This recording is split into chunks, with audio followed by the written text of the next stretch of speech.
So welcome to our third Sacred Masculine class. This class is really spectacular because this month we're having two Sacred Masculine events. We're going to be having the Mars Training Complete event, and we're also having the labor of Mars begin, where we're going to be crossing the first threshold and we're going to be confronting tests, allies, and enemies. So what this class is really all about, if you remember with the Sacred Masculine Synodic Cycle, there are 6 phases. We start with phase 0 and we go all the way through phase 5. So today we are shifting from phase 1 to phase 2. And if you remember Joseph Campbell's hero's journey, there are 3 acts. So we're shifting from the departure act to the initiation act. And these are the dates that those 2 events are happening. And the Mars Training Complete event is happening right here at 21 Aries 0. And we'll see more about that when we get into it. So here we go.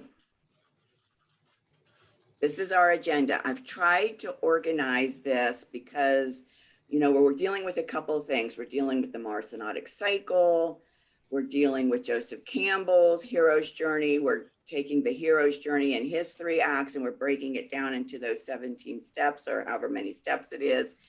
And so we're kind of juggling 3 pieces that are being interwoven here. So I've tried my best to structure this in a way that is really simple to follow and will have the most clarity.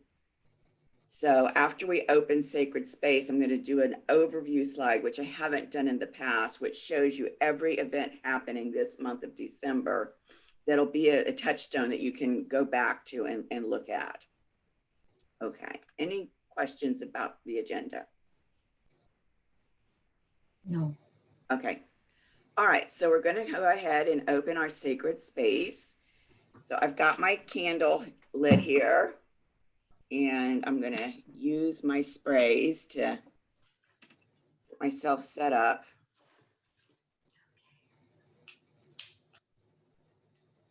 This one is the silver spray for my crown chakra.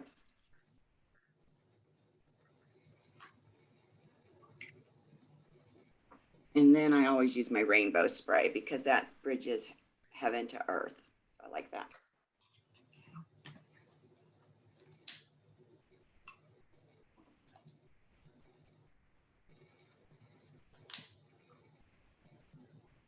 I don't know if you're familiar with these sprays, Maureen, but I'll tell you, each spray has a unique blend of aromatherapy, and they're really spectacular. Amanda, right? Amanda Ellis, yes. Yeah, I'm trying. I've been going through and looking at them and trying to see, you know, which one. My gosh, she's got so many. And you know, I really like the idea of Jacob. She has a Jacob spray now. Oh, wow. It is, you know, a really interesting role model. We don't know much about Jacob, you know, Right. And so she channels him, not very often, but he is very supportive right now, and has come through a couple of times to her, and she has made a new Jacob spray, and I'm thinking I like that idea. Ooh, maybe we ought to investigate him and see if there's some way we can incorporate him into our Mars journey. Mm-hmm. He's a very quiet male, but he had to have been extremely strong, you know, to raise Jesus. Yes. So, Yes. and he also understood that it was all about Jesus. The story that was surrounding Jesus was important, and he supported that without ego. I think that was amazing. But Wow. Okay, well, we'll definitely dig into that, see how we can bring him in. I'll have to look at getting that spray too. Thanks for sharing that with me. So today we're going to do an invocation to Mercury, and you'll see why when we get to the aspects of these events. But whenever you're ready, and also I love because Mercury, who's also known as Hermes, Mercury is the Lord of Gemini, and we're in this Gemini journey with the sacred feminine. So it feels like a really good blend between invoking the sacred feminine energies with these sacred masculine energies. So whenever you're ready, you can do the invocation. Okay. Invocation is from Nick Farrell. Yes, that's his website.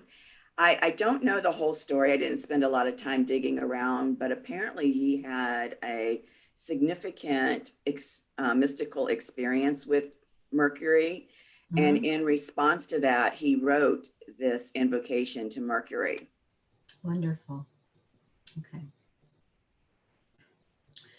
I call upon the great translator of the word from which all creation was formed, mind of the one thing. Come forth from you, home in of Mount Kiline in Arcadia. Be present amongst your sheep, of which you are the great shepherd. Come forth, champion of Akakisian, who rules the marketplace and the crafts, who teaches the way of business and upon whom all fortune rests. Guide, minister, messenger, who brings the highest to the lowest and the lowest to the throne of the one thing. Messenger of the blessed ones, who holds the map of the universe in your caduceus and knows all the ways, even to the darkest Hades. Guardian of the threefold crossroads, slayer of Argos, the trickster, contriver whose mind and tongue can destroy all. Wily, shifting, many turning is your name, patron of writers and magicians. I will invoke thee by thy name, Uranus, the giver of good fortune, for that is what you have done. And I will tell others of your powers, so that they shall learn upon thee as I have. For you are a god amongst gods, one of the seven mighty ones. Come forth, Pranos, and lead us into the portico of your mysteries. That's really good.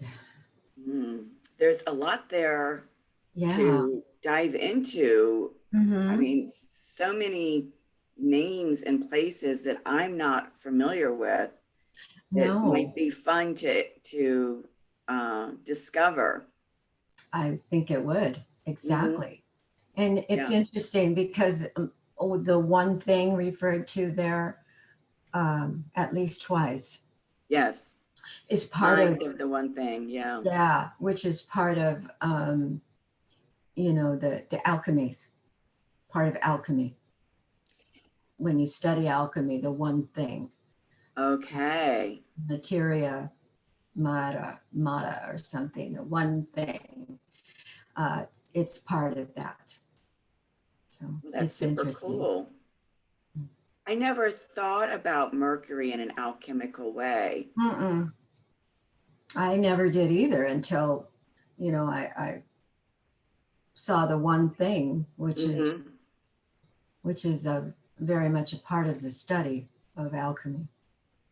So that's a whole nother thing that we can go into as well.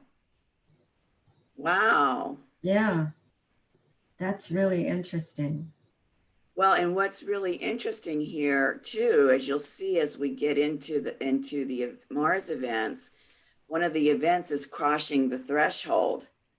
And it feels very much to me as we're having this discussion that Mercury may be playing a role for us and offering us thresholds that we can choose to cross over.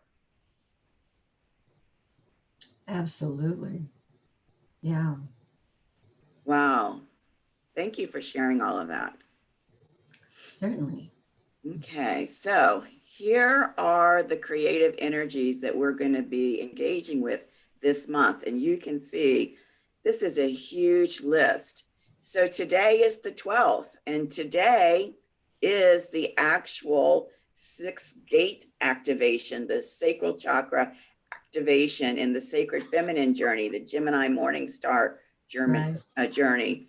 So as I said, invoking these sacred feminine energies as we do this sacred masculine class seems really, really appropriate today because of this activation.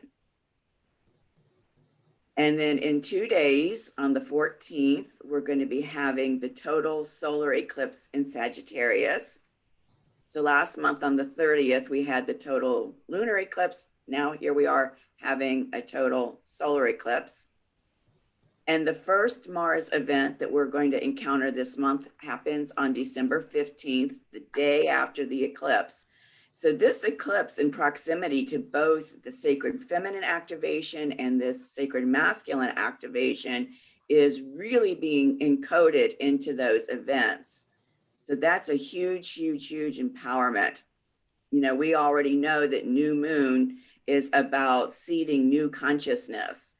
And having this total solar eclipse, the eclipses are about bringing us back into alignment with our evolutionary path. It's kind of a course correction for our evolutionary path.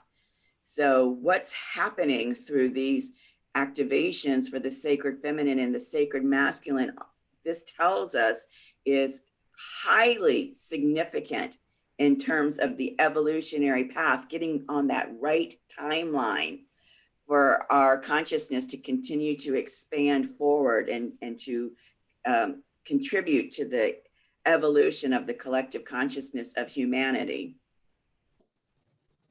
Then on the 21st, we have the winter solstice. Now, we all know that the winter solstice is signified by that point in time when the sun is standing at the threshold of Capricorn, 0 degrees of Capricorn. And on that day, within 30 degrees of that, Jupiter and Saturn are having their exact conjunction within that 0 degree mark of Aquarius. And Jupiter and Saturn, as we'll discuss more in the Sacred Feminine class, is known traditionally as the Star of Bethlehem. What was seen in the sky by the shepherds and the Magi was this Jupiter-Saturn conjunction.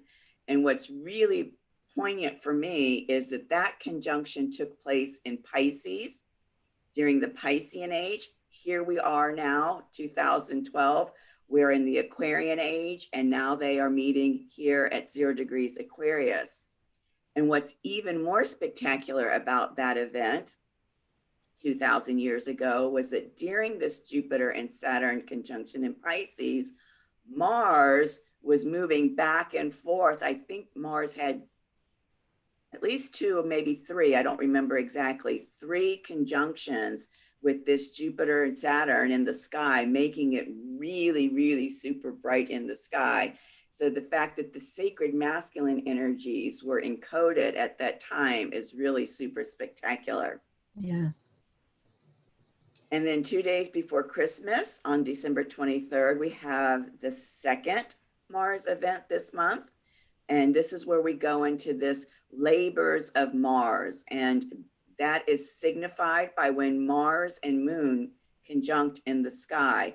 So this is moving into the phase 2. And this is the first of the Mars-Moon conjunctions that we're going to have.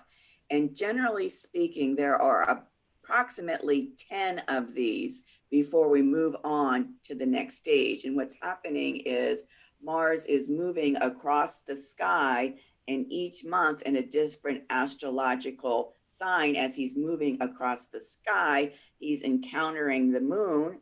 And then he gets to the point where he gets close enough to the sun where we can no longer see him in the sky. And that's when we start going into the underworld. So we'll talk about that later. So this phase here is going to be, like I said, a very long phase as we follow Mars going across face of the sky.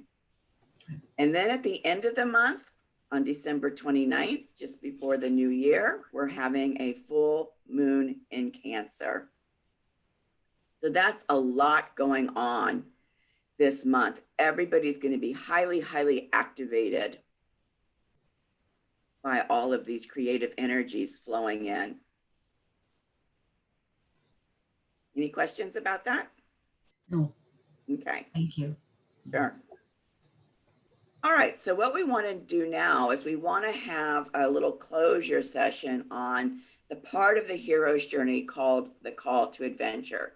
And as I was looking into this, I discovered that Joseph Campbell, who I guess created the hero's journey, has written this book called The Hero with a Thousand Faces. And you may want to purchase it. I think I'm going to purchase it. Because what he does in this book is he goes in and he explains each of these pieces in a little bit more depth. So you'll see as we're going through this stuff today that there are numerous references and quotes back to this book of Joseph Campbell's, The Hero with a Thousand Faces. So let me just go over this information real quickly to kind of set the stage and kind of get the juices flowing in terms of how we personally and anybody else who's following this have experienced that call to adventure phase, that stage that we've already been through. So let me put on my glasses here so I can see here. So the call to adventure in the hero's journey can come about through chance, even a mistake or blunder, which introduces the hero to a hidden world of possibility, guided by mysterious forces, which the hero will come to understand through the course of the journey. A frequent device employed in mythology that is that of the herald or conjurer, and the often unlikely figure who reveals the hero's destiny to them and spurs them into action. Now, this is an interesting piece that we haven't talked about in terms of the call to adventure before, in terms of this herald or conjurer and what that figure represents. So Joseph Campbell is telling us that the herald represents our subconscious. And of course, we know that in our subconsciousness, that's where we're finding our daimons, our shadow pieces. That's where the darkest fears are hidden. And so the purpose of this herald is to force us to confront these shadow pieces, these demons that we don't want to have to look at. And this is beautiful because, you know, in the work that we're doing, we use Asmodeus as a representative of the herald or the conjurer. And what they're telling us here is that the herald is frequently a grotesque or unpleasant looking figure, like a frog or a beast or otherwise veiled, mysterious and unknown figure. And so when I read that, that immediately kind of put up all these fire alarms. This is Asmodeus. This is what he's doing for us. Yes. It's exactly Asmodeus. Yeah. Yes. Yes. So it says here that the herald represents the first conscious manifestation of the world of the subconscious. And the world which the hero has known suddenly becomes devoid of value or interest, mimicking the universal experience of growing out of childhood and into the trials and adventures of our adult lives. And they're saying here that this call to adventure is an important aspect, or this first conscious manifestation is an important aspect of the call to adventure in the hero's journey. The hero might be called upon to live for some higher purpose or reveal for humankind some grand religious awakening. In psychological terms, the hero is summoned to an awakening of the self, in which they will come face to face with their most suppressed fears and desires, And of course, you and I are really familiar with this process because each time we go through the Venus synodic journey and we're going on the descent journey into the underworld, we are doing that in a very palpable way. So we're very familiar with these kinds of experiences. The journey will always represent a symbolic death and rebirth of the hero. I love these pieces that I found here because we haven't seen these pieces in our previous class. And this ties this much more intimately into the overview of even what the sacred feminine cycle does for us, this whole death and rebirth process. Yes. Have you read Harry Potter, any of the books? I haven't read the books, and I've seen the movies, and I understand that books are always better than the movies. Oh, well, yeah. J.K. Rowling is an exceptional expert on myth. She knows everything about myth, and it is so much a part of her writing Harry Potter. And I was intimately involved with Harry Potter because I started at the beginning and I followed it for 10 years all the way through. And it was a phenomenon. But Harry Potter is exactly this. He is on the hero's journey. That's how she wrote him.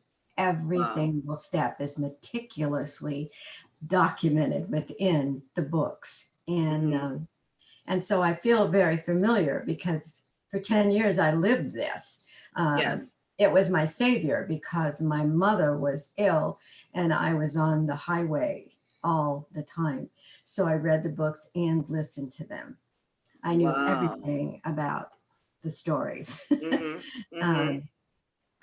And so let me ask you this, because each book is separate and also a continuation of the overall story.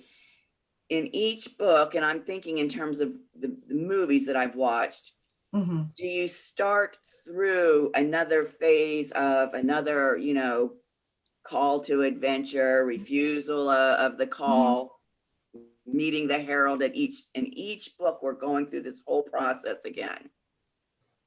Well, each book follows the next.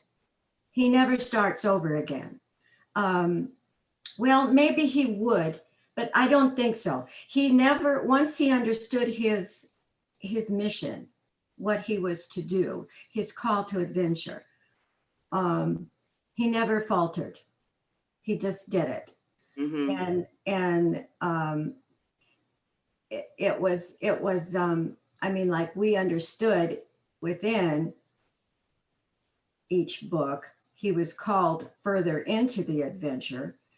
I'm trying to think if that would apply if he started over again. Is that what you're saying? He was called to a different part? Well, I guess what I'm thinking of is that at each stage of the adventure, is he having having to kind of almost renew his commitment because there's a deeper level of a call, a new herald that is inviting him to come forward. Yes. It does. It goes deeper. And his mentor, which is always a part of the myth, brings him in stages. Right. So he doesn't understand the entire mission until the very end. And right. Then he does. And he accepts it. And it's a beautiful ending. Right. You've really inspired me to get the books and start reading the books, because I'm really having a desire to have a more deeply intimate understanding of these different stages. And, maybe we did this stuff in high school, and maybe we did this stuff in my university English class, and if we did, it's gone out of the memory banks. So I feel like I'm learning all of this for the first time. Yes. And I didn't realize I was following along with that very idea of the hero's journey when I was reading the books and following him. But I go back and listen to them all the time, and I watch the movies. I've read the books twice, but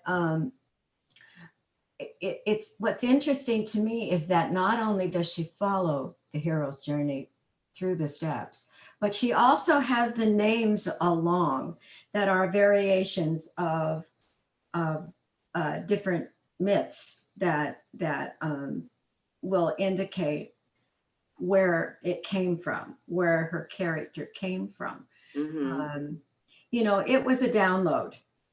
It was a complete download for her. It came complete.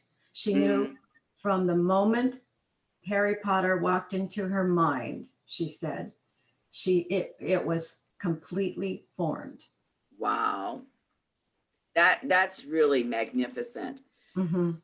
So in terms of the Harry Potter story, and we're talking about the call to adventure, I'm thinking back again to the movie, and I know there's more detail in the books, so you can clarify. Yeah. But just thinking back to the very first Harry Potter movie, it seems to me that when the owl drops the letter through the letterbox, and then more and more and more and more letters keep coming where they, his aunt and uncle are throwing them away. And then the more and more letters keep coming because they're not going to be ignored. That's kind of like the call to adventure. I don't know if the aunt and uncle were a part of that refusal of the call in terms of throwing them all away. But it seems to me that Hagrid might have been the herald in terms of helping him to see how he needed to accept the call. What is your understanding from having read the novels? Am I on track? Yeah, that was he didn't understand that he was a wizard for his first 11 years. Right, I knew that. Yeah. Yeah. So and he was basically an abused child, right. emotionally abused. Okay, so he was called to adventure with his invitation to Hogwarts. Right. Which is the school. That's when the owl puts the letter through the letterbox. Right. And they had vowed that he would never, ever understand his legacy. And so it became that wasn't going to happen because his mentor already knew the story. He already knew exactly what Harry was to do. Right. And so they would not allow him to not come. Right. And, so yeah, that was the call. That was definitely a call to adventure. And would you say that Hagrid then played that role of the herald for him? Harold, absolutely, yes. That was Hagrid. Very important character in the myth of the hero. Plays an important part right to the end. Right. During the death and rebirth process, which is an amazing scene. Totally amazing. I'm really inspired to start reading those novels. You will see now that you know what it is. You will understand exactly what's happening. You will see those steps being followed, and and he certainly does have labors along the way. You know, and that's what I was kind of envisioning, because we know with the Mars Synodic Cycle that the labors happen over those 9 or 10 months as Mars is crossing over the sky. And I mean, how many volumes, for lack of a better word, are there in the entire Harry Potter story? Seems like each one of those is another labor, where he's having to meet more. Exactly. Go through more tests, meet more enemies, encounter more allies as through each of those successive books. And he becomes completely aligned with his mission. and it's not an easy mission. No. Really not. No. And a lot of people compared it to Jesus in terms of the steps that he had to go through, but I don't think so. Maybe Jesus was, he had a call to adventure and all of that, but I haven't really seen, because I only knew pretty much 3 years of his life. That's all anybody really knows of him from the Bible, from what, age 30 to 33, I think. But Harry starts at 11 and he goes through age 17, and that's when they become adults as wizards. Yeah. So, each one, it represents another labor. She does this so well. And since she knew the story, she knew where it was going, she knew everything about it, and the world was completely with her. She had to give up her life pretty much to this mission of bringing Harry Potter to the collective to understand. So even her being able to write the books was her own hero's journey. The call to adventure is the download. The refusal of the call, is she going to write it or not? So she probably in her own life had experienced these various stages as well, just in terms of getting the books out there, getting the stories written and getting them published.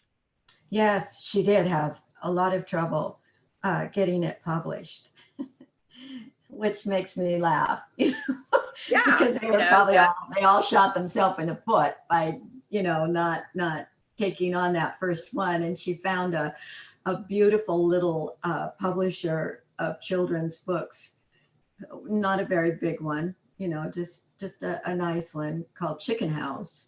And he said he took the chance. This one guy, he said, yeah, it was his call to adventure, and he took it, and after that, history, I mean, my gosh, can you imagine? And in America, it was auctioned for the rights to publish. And I think Scholastic got it for $100,000, the rights to publish. So, which is a drop in the bucket considering what happened with it. It's amazing. She's the only author to become a billionaire from just writing books. Wow. Yeah, pretty amazing. Pretty amazing phenomena. I think you'll enjoy it, knowing what you know about mythology. Yeah. Okay, excellent. So in terms of our own processing of the call to adventure that we have experienced, I know in our personal sessions, I shared with you that I had gotten this understanding that for me, that the call to adventure was really this new Mars Aries archetype, this Aquarian Aries archetype of the fierce protector, inviting me to take my inner masculine and my masculine overtone and shifting them from the Piscean frequency that I've been living for 57 years. I'll be 58 years in January, and upgrading their frequencies to the Aquarian archetypes of my inner Leo masculine and my Cancer overtone masculine. And I felt like that as a call to adventure kind of resonated with you. Am I correct in that? Yes. Yeah. And so, I've been reflecting on that, and I feel like that while your experience of what that looks like, because you have a different inner masculine, although we share the same overtone, you have a different inner masculine than I do, and it has its own unique aspects within your chart. While it's going to look different, that it's the same in terms of the overview, the bigger picture, it's the same call. And this is significant because before Mars started this journey in Aries, he just completed a journey through Aquarius. So imagine the Aquarian archetype of the Mars Aquarius hero.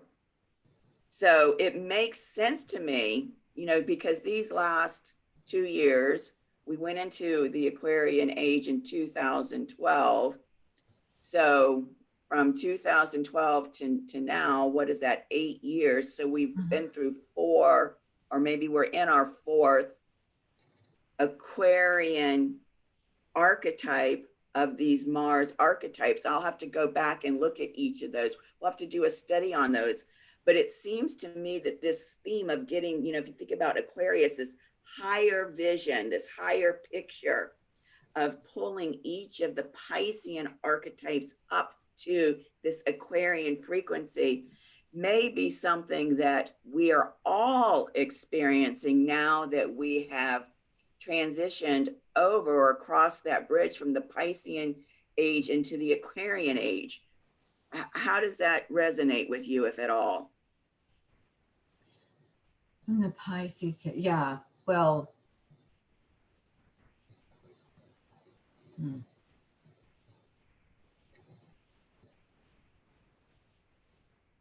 Do I need to repeat that? yeah, I think so. Okay. You know, So, you see this blank look on my face? I like, do. I see it. I thought, let me give a little more clarity here. Okay, that's good. So let's go back. 2012.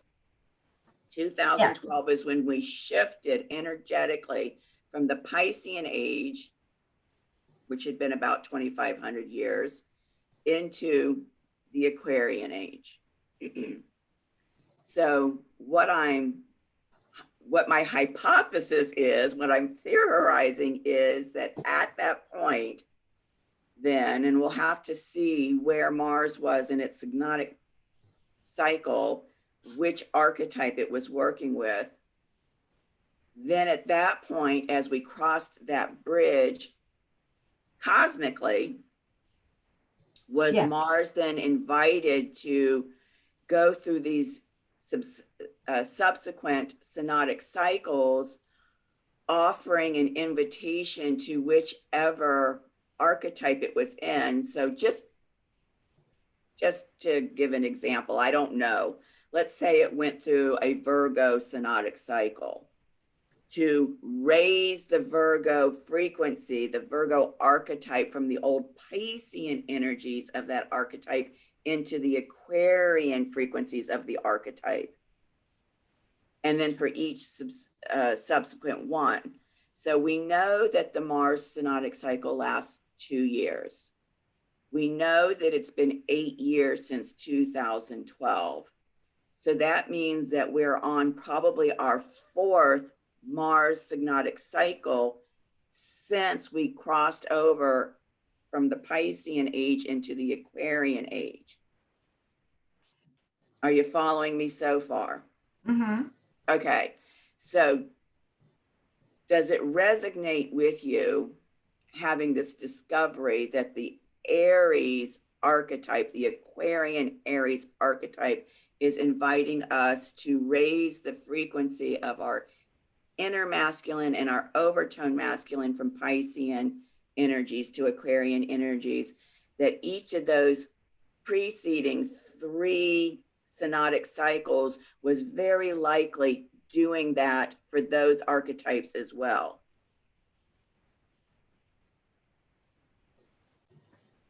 Yes. So, okay. So now form a question. So that's the question. Is that what's been going on? I mean, we're jumping into this at this stage, and we're kind of feeling our way around. And I got the recognition that the call to adventure for me was the fierce protector was inviting me to allow my inner masculine and overtone masculine to shift to shift Yeah. out of the Piscean archetype energies into the Aquarian energy Yeah. archetype. Okay. And so now I'm wondering, it's just my question, I'm hypothesizing, is it possible that this is what Mars has been doing since we crossed the bridge from the Piscean age Yeah. into the Aquarian age back in 2012? Yeah. Yeah. Yeah, I think so, because up until 2012, I would not acknowledge my inner masculine. I completely ignored it because my inner masculine is Capricorn, and in the Piscean age, it became a father figure, a critical father figure, and it was the shadow side, the parental, critical, and I just was tired of it. I was tired of it, and I thought it was authoritarian, and I didn't want anything to do with it. Exactly. So I had completely turned my back on part of myself. Right. So, I wasn't whole by a long stretch. I had been following Venus, and I was very interested in, the divine feminine becoming more balanced in our world. But in 2012, I was in Hawaii for the Venus transit, so I could see it with the Shamanic Astrology Mystery School. And that's where I learned the real Capricorn masculine as the elder. Right.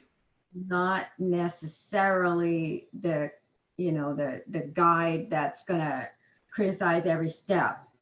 Right. But the elder who supports you along the way. So that was a big turn for me. Yes. And I did make that shift. And so I began the journey with priestess process shortly thereafter. And, you can't successfully negotiate that without bringing in your masculine. Right. So and at least you had been given the threshold to cross over mm-hmm. and no longer refuse the call. Exactly. I did not. I mean, I knew that there was a problem there for sure, because it wasn't like all of a sudden I was, totally in love with my inner masculine. I wasn't. I still was very, not secure, I guess it's a good word, with that archetype. Mm-hmm. But it grew. It happened. It just took a while. Right. I would say finally in the second level, where the marriage occurs. Right. I was able to do that. And I thought for a while I was going to be the only one in the class that was not going to be able to marry my two, my inner feminine and masculine. I thought that isn't going to happen. They don't like each other. But they did it. It came together, and I had a ceremony, and it was really cool. Excellent. So yes, that was 2012. Yeah. Yeah. Huge turning point, right? Right. Yeah. And so, we've talked about how when we went to France last year and we were in the Inanna underworld, how we weren't even aware that both Venus and Mars were in the underworld together, and how that only happens every 34 years. And it was there that we were really introduced to Asmodeus. And it was there where we sat on the seat of Isis and received this phenomenal download and activation, each of us there, that for me has manifested as teaching these classes, along with your support that you've provided from your activation there. And so when we think about our individual call to adventure through this first conscious journey with the Mars, the sacred masculine synodic cycle, do you feel like then that Asmodeus is in fact the herald for both of us through this new journey that we are consciously embarking on? Yes, I do. Yes. Yeah. I think it's yeah, I have no doubt that he was Yeah. the herald. Oh, and I'm just getting a whole rush of energy that even as we went through the Libra ascent journey, that he was there calling us to doing this conscious engagement with the sacred masculine. And isn't that interesting that when we learned about him by following the sacred feminine, and that we needed, that call to adventure from the masculine as well. And that's a really interesting occurrence for me. Yes. Yeah. And we were the only ones that made that connection. And I think you made it first, that he was Asmodeus. Yes. Because yes. Go ahead. I say the rest of them said he was the devil. And he was a demon, but he did not represent evil. Right. And that's what everybody thought. I mean, he was so insignificant that we hardly learned anything about it, except that he was there and people didn't like him there. So they ruined the statue, and they had to finally glass him in so people would leave him alone. Right. Without even thinking about why he would be there. Right. Why would he be in the entrance? Right. To the church. Yes. So, because he was at the threshold. When you go into the Rennes-le-Château Cathedral, you cross the threshold and there he is. It's exactly where he belongs. Right. Supporting the feminine. Yes. That was what he was holding up, it's. Yes. Yes. And he got our attention. Yes. And we resonated with him, and yet we didn't fully understand at that point, and even I think until now, why he had shown up for us. Yeah, exactly. What his role is for us. Yeah, because I was not familiar with Mars at all, the cycle, I didn't know. I had no idea what it was at that time. And so my Mars is also in Capricorn. So that's a really interesting analogy, stepping across the threshold and there he is. And in other words, he will not be ignored, not this time. Right.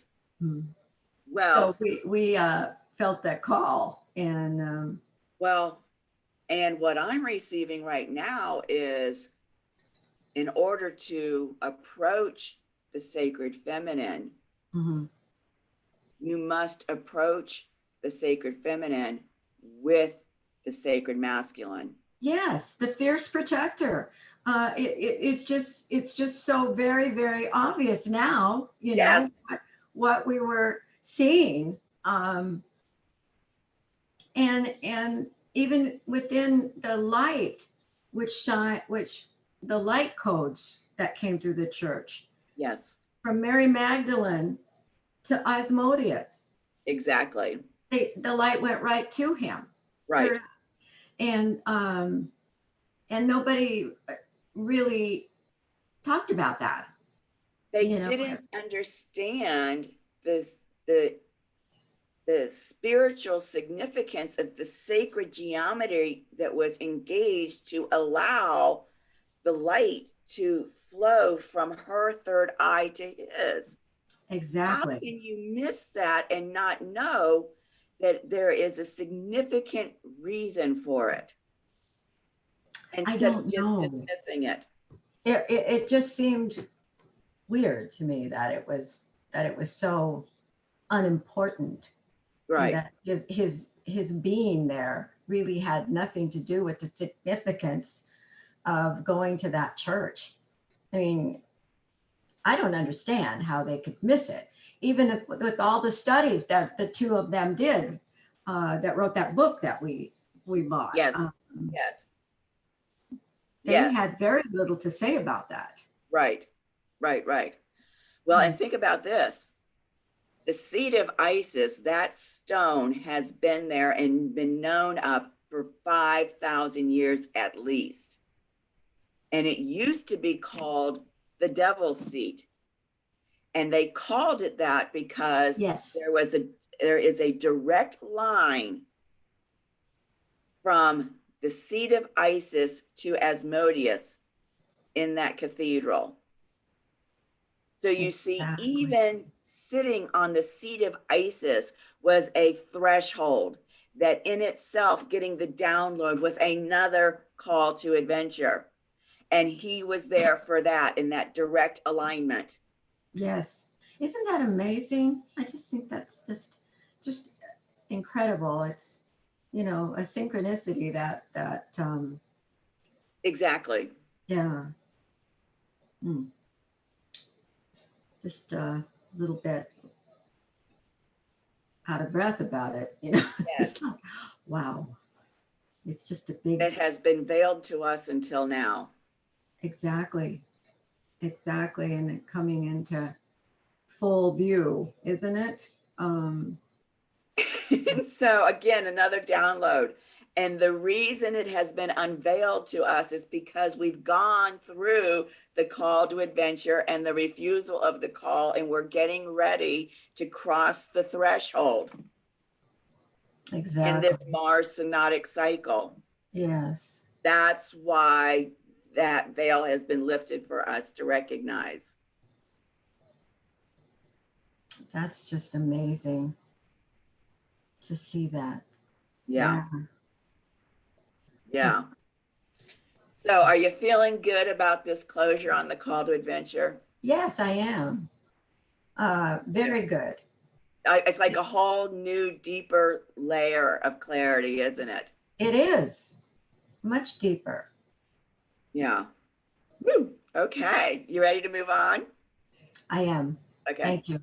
Sure. Thank you. Thank you for all that magnificent sharing. Oh, yes. Oh, let me get my glasses back on so I can read this slide. So we've been seeing this slide as we've been going through the Departure Act, and now we're getting ready to shift from the Departure Act to the Initiation Act. And we've got this last piece of the refusal of the call that is being activated on December 15th that is lending us towards meeting the mentor. Okay, this is where the hero acquires the personal trainer. The hero has decided to go on the adventure, but they're not ready to spread their wings yet. They're much too inexperienced at this point, and we don't want them to do a fabulous belly flop off the cliff. Enter the mentor, someone who helps the hero so that they don't make a total fool of themselves or get themselves killed. So this is happening. This is a part of the synodic cycle of Mars, this phase one, this last piece of phase one, where Mars has gone through the training and the education. It becomes complete so that they can go ahead and cross the first threshold. That takes us into phase two of the Mars Synodic Cycle. It takes us from the Departure Act into the Initiation Act of the hero's journey, according to Joseph Campbell. So at the Initiation Act, the hero ventures into the unknown territory. He is now moving from the ordinary world into this special world and is birthed into a true champion through various trials and challenges. This is where I was talking about as we're following Mars across the sky. Every month he meets the moon, and that and that Moon Mars conjunction and that astrological sign gives you the flavor of the tests and enemies and allies the hero will be meeting at that point. So this is the first Mars event, completing up this phase 1 piece. And then here is the second Mars event, the first labor on 12/23, when Mars conjuncts with Moon. And so we're going to be crossing the first threshold, and we're going to be meeting these tests, allies, and enemies. Okay. So this is, I mean, these 4 pieces, these 2 pieces, a part of the December 15th event. These 2 pieces is a part of the December 23rd event. That's why I gave you that first slide that shows all of the events happening in December. This is huge. We are being significantly activated. Now, I do want to go back and just reiterate or clarify in terms of the Mars Synodic Cycle, what is telling us where we are with these events. On the December 15th event, we know that that's where the Mars training is complete because Mars has returned to the opposition degree. So remember, Mars was going retrograde, then he stands across the sky from the sun. That marked the birth of the new archetype. Then he continues, then he has to turn direct. That marked the next event. And now he's coming back and he's going right back to where he was in the sky when the birth of the archetype happened, when he was standing across from the sun. That's this next event that's on the 15th. And then for the next numerous months, we'll know that we're there because Mars will be conjuncting Moon. Okay, so astrologically, are you following those astrological events that signify each of these steps that we're going through? Yes. Okay, good. All right, so that's where we are in terms of the big picture of the hero's journey and the Mars Synodic Cycle. So my thing is not, there we go. All right. So here we are, phase 1 of the Mars Synodic Cycle. The Mars training is complete. We're still dealing with the refusal of the call. And here are some interesting aspects of that refusal that are more clarifying than what we have spoken of before. And isn't it interesting that I synchronistically pulled out this example from Harry Potter and you brought up the Harry Potter series? I know. Isn't that amazing? Yes. Yeah, that's the mirror of I said, where you see your fondest desire, what you desire most in the world. Yes, yes. And Albus Dumbledore, who becomes the mentor for Harry, finds him sitting in front of the mirror, and he keeps going back and he keeps going back, and he's sitting there and he's losing himself in time and space because he's sitting in front of this mirror. And Albus says to him, "It does not do to dwell on dreams and forget to live." And this is very, very much a part of this refusal of the call stage, where people get kind of stuck in this limbo because they can't go back, but they don't want to go forward. So this is a beautiful analogy of this. And this is why Albus then ends up moving this mirror to another part of Hogwarts so that Harry is not able to keep himself stuck in that refusal stage. Right. So this is really significant information here. If the refusal of the call can be summed up easily, it is the refusal to change when everything around us tells us we should change. It is being beholden to fear, right? People are afraid of the unknown. They're comfortable in what they know. This means setting aside an old, no longer useful way of being or identity and adopting something more useful for the present. The hero's journey is a process of death and rebirth, and the refusal of the call is a refusal to kill one identity and begin a new one. And remember what we talked about in terms of the adolescent phase of Mars that we went through, that it's about getting to know, discovering this new identity in that adolescent phase. And that's why this refusal of the call is a significant bridge between those two pieces. The key to leaving the refusal may come in the form of a supernatural aid, a kind person, some wise figure or message. And so this is where I just said, you know, Albus Dumbledore plays that role for Harry Potter, getting him to step out of that refusal. Gandalf does that with Bilbo and Frodo in both of those stories. Rafiki does it for Simba. Obi-Wan Kenobi does it for Luke Skywalker.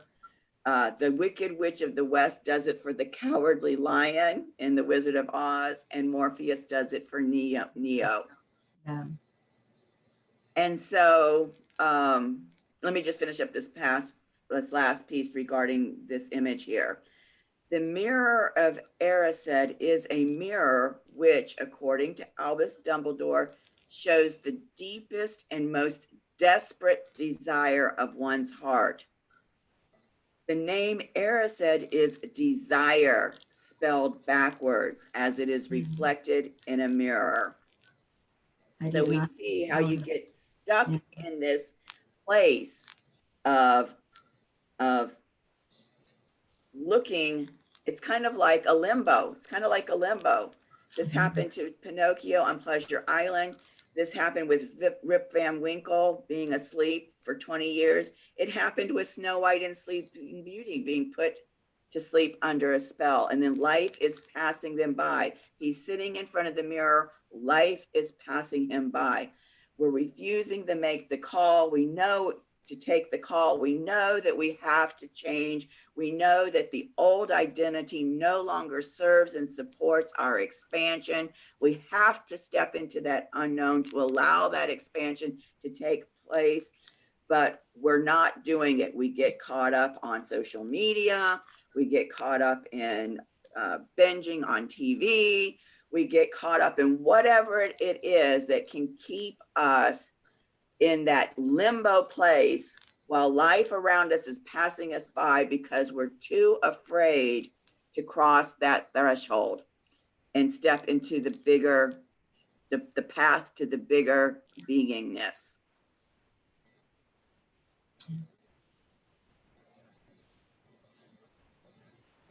So my question to you is to be aware of, in case it's already come, the supernatural aid that is going to kind of catapult you forward. And remember, a kind person, a wise figure, or some kind of message that through the law of attraction is brought to you and captures your attention, and you're like, aha, and you move forward. That's how we get out of this stage. So how about you? Have you had any of that kind of an experience so far?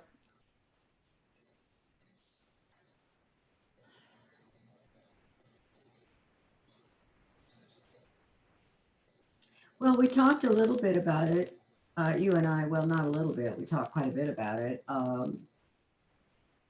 And I think that looking at my chart, I could see chart-wise, you know, where that was happening, where the message from what planets were placed where.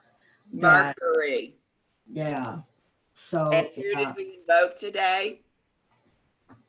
What? And who did we invoke today? I'm sorry, Mercury.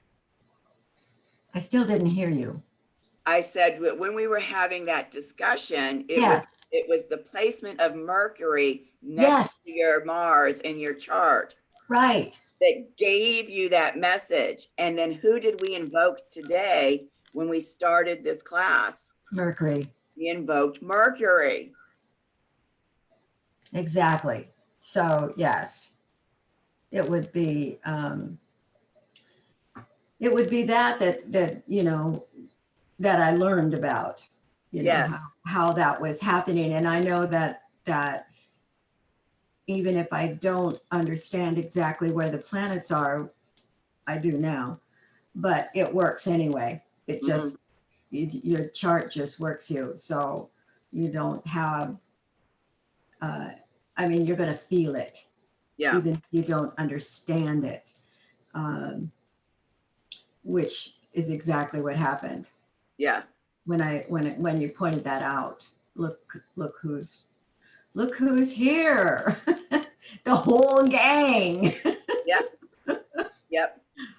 So isn't it interesting that this air element is very much a part of, um, you know, this key to us leaving the refusal? For you, it's Mercury. Mercury rules Gemini. That's an air element. Yeah. For me, it was my son. You know, he's a double Libra, air element. And he sent me a text. Texting is an air element manifestation. And he said to me, you could choose to let this go.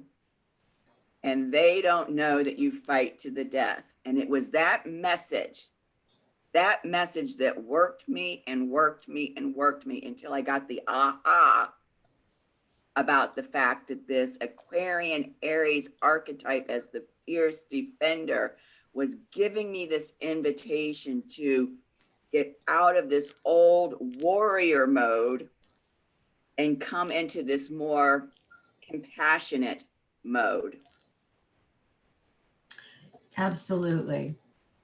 Yeah. So, yeah, it's interesting that the air element has been a huge part of this for both of us. Yeah. It is. Yeah.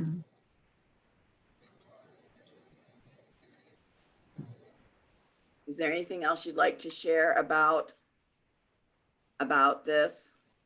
No, I have more work to do with it. I need to Yeah, go over the our session again. I have some more work. yeah, But I understand it yeah, now, you know. yeah, yeah. I understand that too. And I love this piece here about this means setting aside an old, no longer useful way of being. Because I can tell you the old way of my inner masculine and that Leo energy no longer resonates with who I know myself to be. The being invited to let it go and not fight to the death was a huge wake up call for me. Mm-hmm. It was. I know. Yeah. And it was for me too. Finally, bringing the two parts together that were opposed to each other, you know, that in my own thinking, where I lived one life as one person and another way as truer to self, separated. And so that was definitely that limbo area, you know, for me, that was keeping the peace by not coming into my whole being. Right. And there's no way I could not, I could walk away from that with all those planets, you know, right there. Exactly. So yeah, otherwise I probably would have, you know, if it hadn't been built in. Right. Hmm. Right. Well, and we know you built that in for yourself. Exactly. That was an intention It that was. you set for yourself when you came into this incarnation. It was. Yeah, we come in with all the tools that we need, and all the support we need to do what we came to do.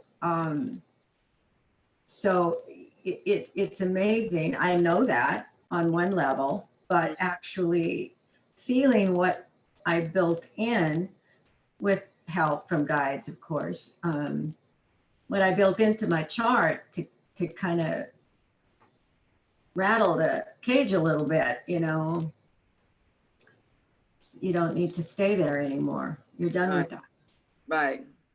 I'm hearing this expression. It's time to put our money. What is that expression? Put your money where your mouth is, or something. Put your money where your mouth is. Yeah. Exactly. Where the rubber hits the road. Right. Right. That's shifting out of this refusal of the call to the next piece is really, I think, about doing that. Yes. It's about, okay, I'm going to go forward and step into my greatness and claim my greatness. I'm going to go for and reclaim more of my authenticity and be more sovereign. Yes. You know, I wonder how many people in the past have come to Earth and have not realized that point, that key to call to adventure, because they were considered too old. Like me, my age, I'm supposed to be sitting on a chair in the porch. You know, the significance of my life at this point has been pretty much downplayed in our culture. You know, anytime you get into the upper stages of life, which can start at 60 actually, and moves up from there, that nobody expects anything from you anymore. Nothing new, right? Nothing new now. You're just, you know, you're just going to coast on out. But it's not a lifetime of coasting. Everybody here is not coasting, obviously. Right. Nowhere in the world is anybody getting off Right. this adventure. Right. We're all here and we're all doing it. All we have to do is, I mean, realizing it is nice to understand what's happening, but it's happening whether you realize it or not. And exactly. It doesn't matter if you're 22 or 95, you know, it's happening. There is no irrelevance anywhere Right. in your life.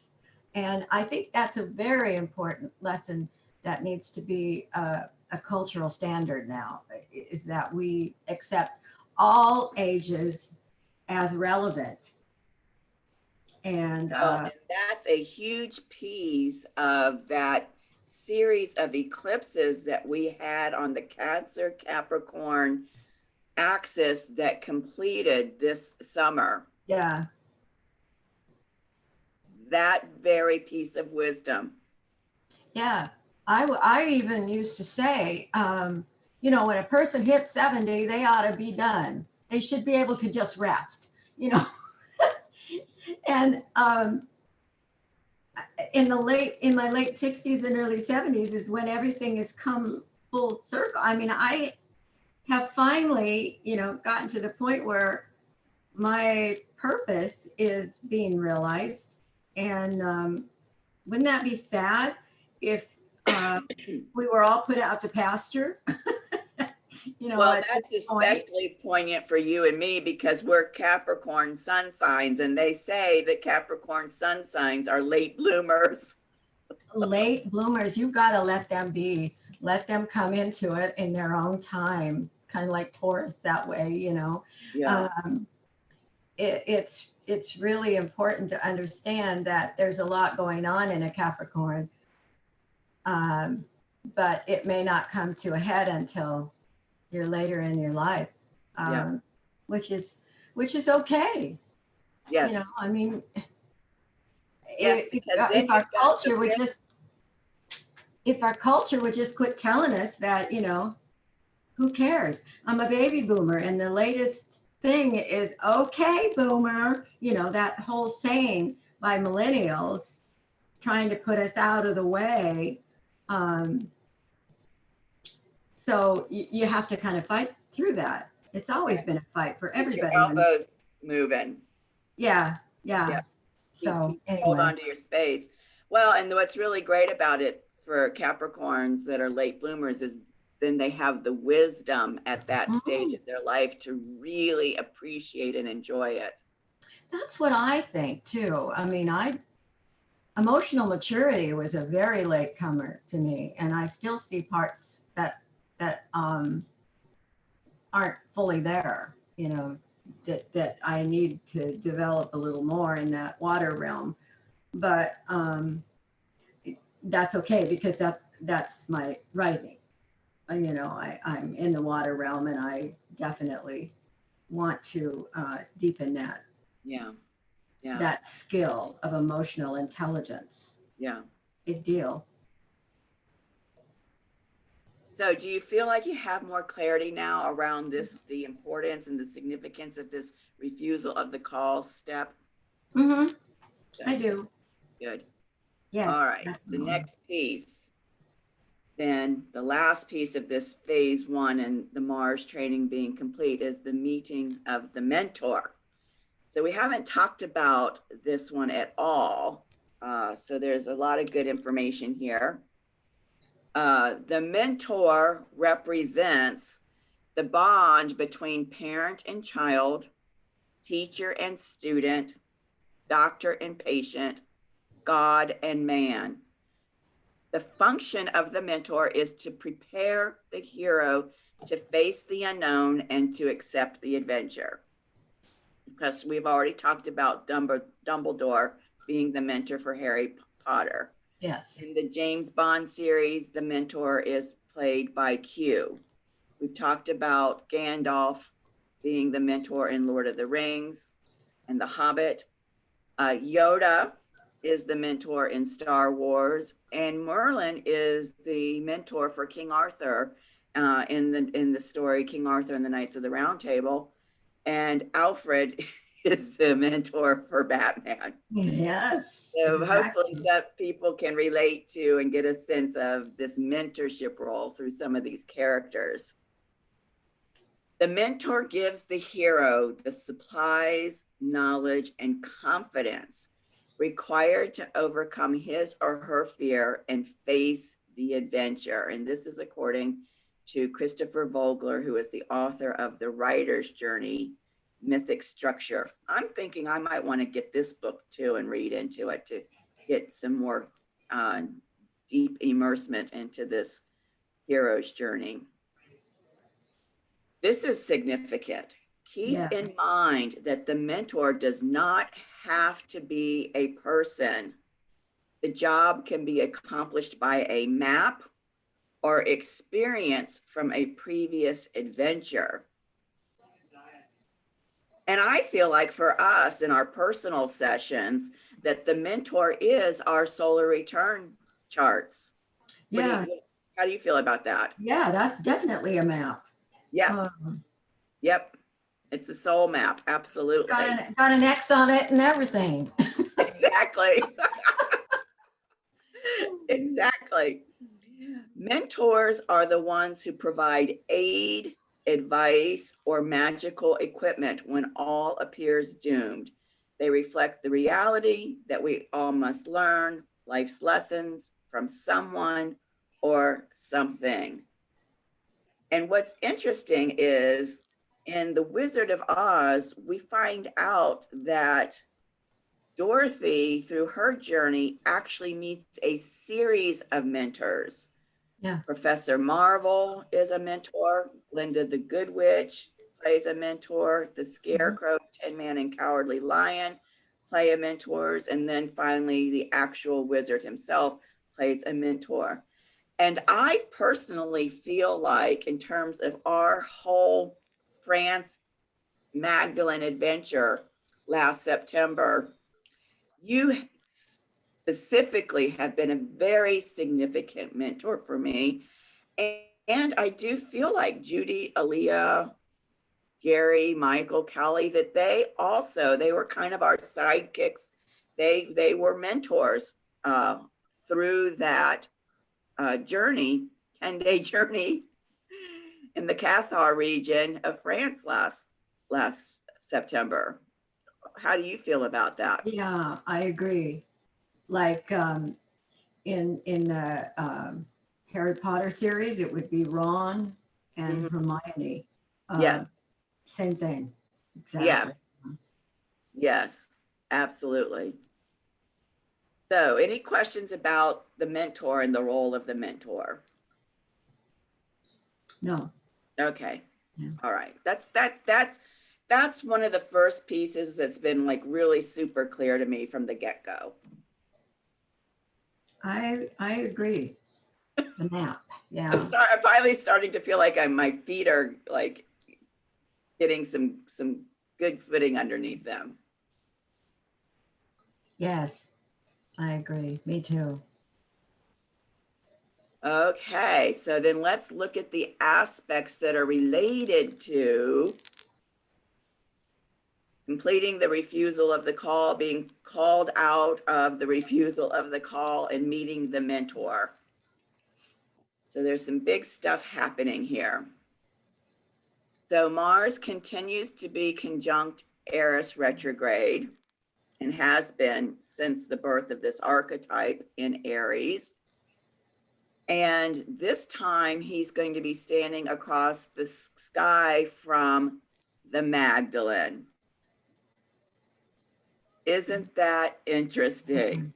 It is. And so I feel like that the Magdalene is one of the mentors and was a mentor for us even on our trip Oh, yeah, to France. definitely. Yes. And here she is now a mentor in this specific Mars Synodic Cycle. And what's really super groovy is if, last month when we were at that stage where Mars was becoming the adolescent, and that's when, Mars turned direct, where he was standing across from in the sky last month was Venus, the sacred feminine. She paved the way so that her high priestess, right? The high priestess is in service to the sacred feminine, could take this position and be the mentor. Isn't that spectacular? Yeah, it is. For sure. And this opposition on the path of conscious equal partnership. And remember, throughout this entire Mars Synodic journey, from the inception of the birth of the archetype, where Mars was standing across from the sun in Sekhmet, this has all been happening these past several months on this path of conscious equal partnership. This is a huge theme to be very, very aware of. And the T square that they are forming is to Pluto. Yeah. And so you could even say that Pluto is giving us the opportunity, right? The T square is like this. You've got the two 90-degree angles, right? Those are creating thresholds for breakthrough and consciousness that we can choose to cross over. And so Pluto is kind of playing that role that's saying, hey, here are some thresholds that you can cross over to be able to break through into conscious equal partnership. And of course, Pluto is in Capricorn, that sign of the elder. And so Pluto will give us the opportunity to have that death and rebirth experience where we shift from the old identity to the new identity.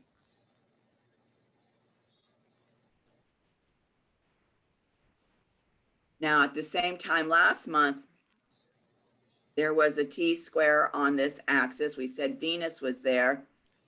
Who was the focal point of that T-square? Pluto was there. Jupiter and Saturnia were there. They've moved on now. So Pluto is the cheese that stands alone in this T-square now. So it's just, I think, important to remember how this has evolved in the sky, this particular T-square. And now also Mars and Eris are in trine to Mercury. This is why we invoked Mercury and the Sun that are conjunct in Sagittarius. The next aspect is another T-square, and this T-square is activating the path of the quest mate.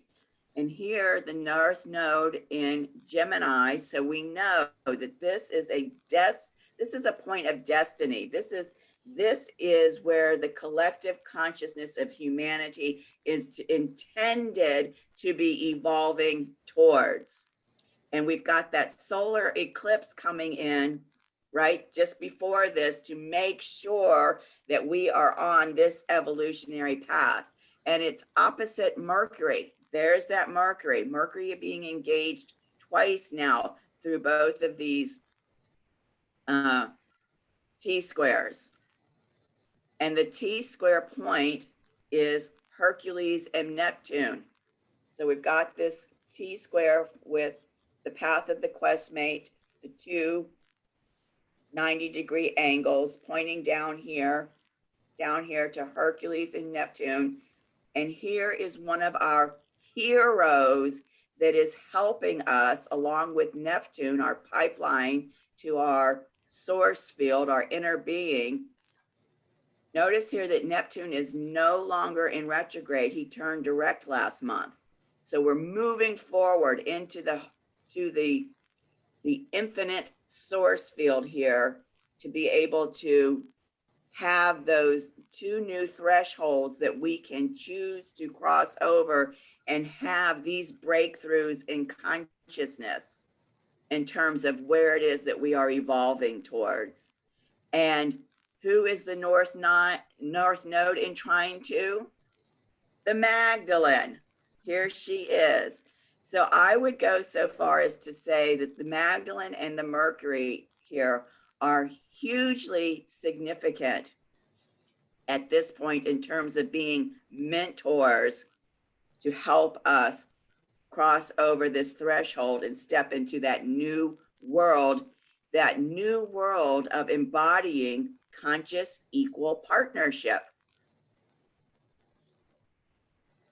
Another aspect that is happening is Juno, the goddess of sacred partnership, with the sacred feminine, Venus, and they're right next to each other. Juno's at 29 degrees of Scorpio.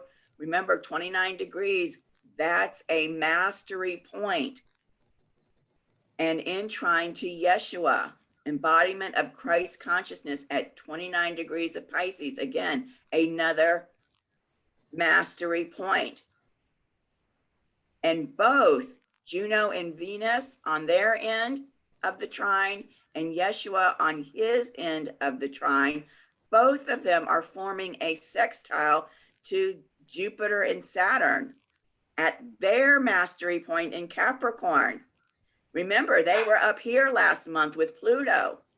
Now they've moved on to this mastery point. So this is huge support coming in for us. And then we have Uranus retrograde in Taurus, trining the moon. Wow, in Capricorn. This is significant because the moon then goes on to meet Mars after getting this whole new stream of liberating breakthrough energy from Uranus.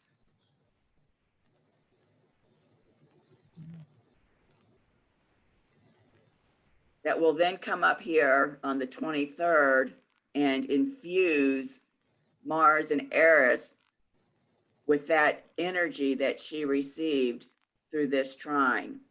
Okay. And when does that trine happen? Well, the trine is happening right now, Oh, okay. right on the 15th of December. And then she moves forward on the 23rd to have that conjunction with Mars. Okay. Okay. And then look at this. The final aspect is a grand fire trine. We've got Chiron, who is the cosmic shaman, represented in this image, in Aries, trining Asmodeus and Medusa. Asmodeus and Medusa here. And they are in trine to Merlin and Arthur, our next two heroes. And all of them together are supporting us in breaking free from the refusal of the call. Isn't that spectacular? That is amazing, isn't it? Yes. Yeah. Huh. Yeah. So there's no ifs, ands, or buts about it. We are going to have to cross these thresholds in consciousness to evolve ourselves along this path of conscious equal partnership. It's that destined point in time. Humanity is doing this. Yes, they are. We are. Whew. Isn't that beautiful? It is. I love this because, you know, it's said that when you're refusing the call, it's because you're beholden to fears. And with this grand fire trine, including Asmodeus and Medusa, we know that Medusa represents those patriarchal fears that paralyze you. And Mhm. so we call her the goddess of valor because we are facing those patriarchal fears. And we know that Asmodeus is showing us exactly where those daimons, those demons that we're refusing to look at, where they are so that we can acknowledge them. So the fact that the two of them that specifically deal with those fears and those shadow pieces are involved in this grand fire trine are absolutely significant. The fact that we've got Chiron as the cosmic shaman and Merlin as the magician supporting us in facing those fears and being able to break free from them. To me, this is a very magical grand fire trine happening at this place. And of course, with King Arthur, we know, you know, he represents that dharma, that right conduct. We must move forward. We Right. must break through. And who breaks through? The one who can take the sword from the stone, because Yes. he's the enlightened one. Right. Isn't this spectacular? Yes, it is. I mean, the exquisiteness of this specific culmination of these luminary bodies coming together in this grand fire trine, to me, it's just magnificent. It certainly is. Um, it's an amazing thing, you know, how much support we have going on here to do what we need to do on an individual and collective level. Of course, if we pay attention to what is happening in our own worlds within our own selves, then we are contributing to the collective as well, you know. Exactly. Yeah. And you look at Asmodeus here, his right hand. See, he had something there. He was holding something, a staff Right of here. power, could have Right been here, so. where his hand goes like this. Yes, right there.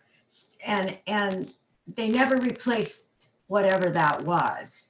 And if you think of him as a protector, then he must have had some sort of staff or sword or something in that hand, you know, that you just can't, we don't know what it was, because there's no earlier pictures of him, I don't think. Well, and I was just going to say that that would be an interesting task to kind of take on, to see if we could locate some early photographs. They're probably black and white, so Yeah, I don't know how clear whatever it is would show up in them, but it would be interesting to see if we can find some archival evidence of what it was that he was holding. yeah. It would have come in during the restoration, right? When he was, when the Abbey guy, I can't think of his name right offhand, but you know, when he was restoring Yes, the chapel and yes, rebuilding, and he would have added that. But yeah, that was a problem that he did that, as far as what the people, they couldn't understand it, you know, why right, he choose that image, that particular archetype to sit there. But right.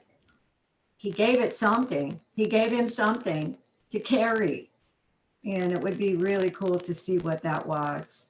Yes, yes. Well, I'm going to try to see if I can locate some early pictures. And if you find something, let me know and I'll let I you know. will. I loaned my book to my son. I've got to get that book back because there's several times I've wanted to research something. Is this But the book that we bought over there from that couple? yes, and that has a lot of the history um, of the restoration and how it was built to take in paths of light that were codes. Right. And I sometimes I need to review that. Well, I have mine and I'll look through it and see if I can find anything Okay, specific in there and let you know. okay. And the blue apples and all that stuff. Right, right, exactly. So you could say that in terms of completing our refusal of the call stage and breaking forward, that these are the heralds Mhm. that we have calling us forward to do that. I feel Yeah, so honored. in our charts. Yes, exactly. They are calling. I know. It is amazing, isn't it, Yeah, to understand the significance of support that we have. yes, yes. So let's see what they look like on the chart for this event, December 15th. I know it gets to be a little overwhelming. I'll go through these one by one so that you can see them. Yeah. All right, so the first aspect is this Mars Eris opposite Magdalene T square to Pluto. Okay, that's in green. Okay. So if here's the opposition here, Mars Eris opposite Magdalene. Here's the T square up here to Pluto. Okay. And Mm-hmm. then remember that Mars and Eris have that trine over here to Sagittarius with Mercury and the Sun. Okay, so that's that first aspect. I mean, can you see that? Yes. Okay. All right. The next one is in orange and the next T square. And it's interesting to note that these do not make a grand cross. Okay, these two oppositions, they do not make a grand cross. But you've got the North Node in Gemini opposite Mercury and Sag, and then they're T-squaring Hercules and Neptune. So that's orange. So here's the North Node in Gemini opposite Mercury and Sag. Okay, so you can see that this opposition and that opposition there's a sextile between their endpoints, their polarity points. And so they are not at a grand cross. Okay. Here's the T-square Yeah. from that I see. opposition going to Hercules and Neptune Neptune. in Pisces. Okay. And then remember that the North Node here is making a trine to the Magdalene. So with these first two T-squares, the Magdalene is the bridge that connects and infuses those energies. So anytime anything is activating the Magdalene, both that T-square and its trine are activated, and this T-square and this trine are activated just from this one point. Okay. Mm-hmm. All right. Then we have, Juno and Venus and Scorpio Sag trining Yeshua. So that's the kind of burgundy color one. So Okay. here's Juno and Venus. And it's hard to see in terms of where they've put the glyphs, but technically it's like right here. There's the 29 of Scorpio, the 0 of Sag. That's technically where they are, but the glyphs are down here because there's so much going on. Trining to Yeshua over here at 29 degrees of Pisces. So, you know, we've got these mastery points in, of all things, which you mentioned, these water signs. You have to become emotionally mature, right? Yes. To be Yes. able to embody conscious equal partnership. Yes. Isn't that spectacular? Yes. And see how both ends of this trine are sextiling here, that Saturn, Saturnia, and Jupiter at their mastery point of Capricorn.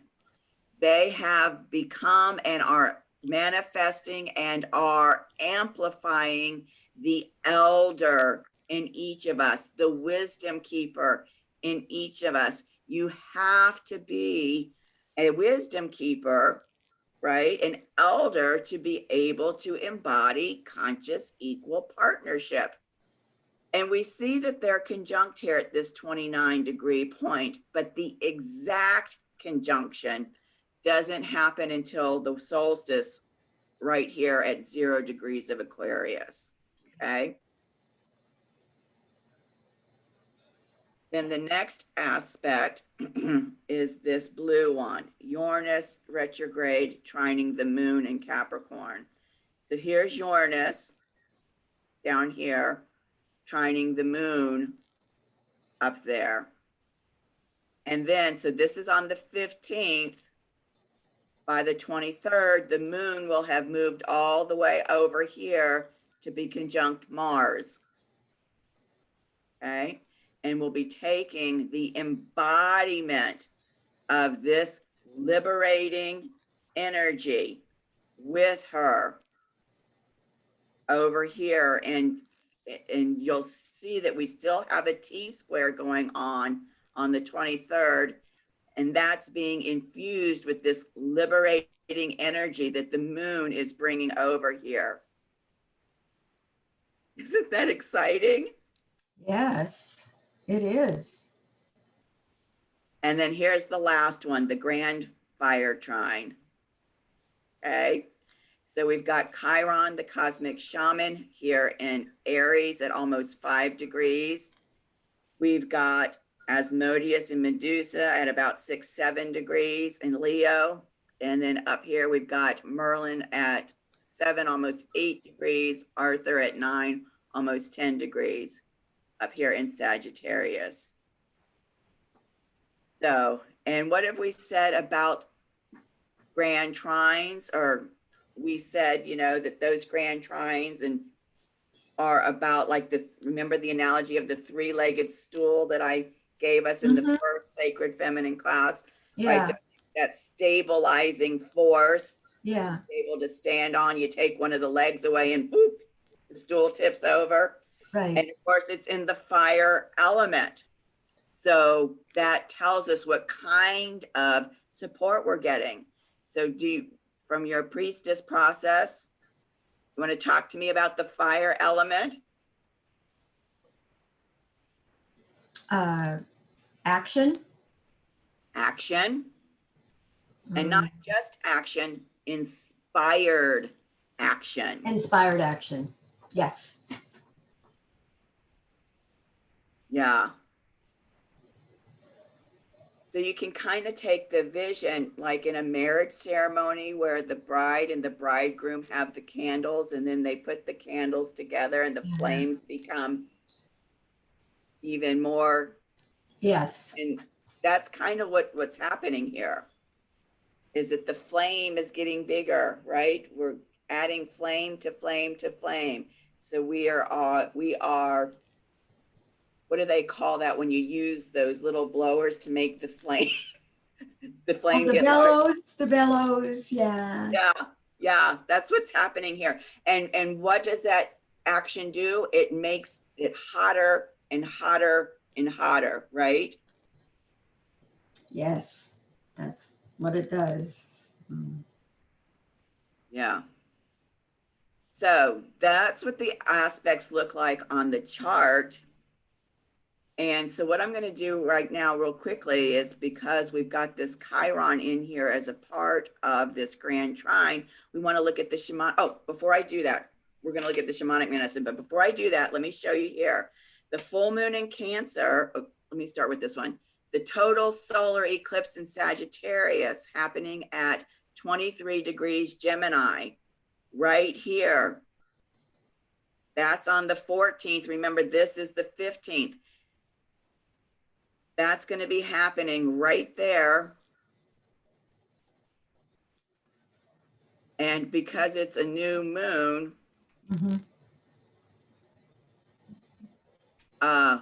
you can see here, it's activating here, this Sun and Mercury. It's activating this T-square. Okay, that North Node in Gemini. Yeah, it's almost at 20 degrees. It's at 19 degrees, 57 minutes. So it's practically 20 degrees. Okay. Trying to think. I've got a.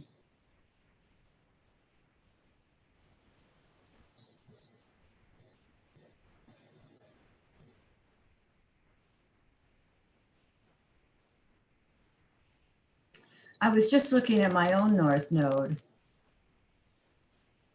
Yeah. Which is in Gemini. I was seeing how far it was off from there. Okay. It's 8 degrees, no.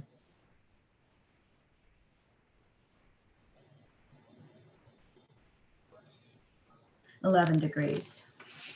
My own is 11 degrees. Okay.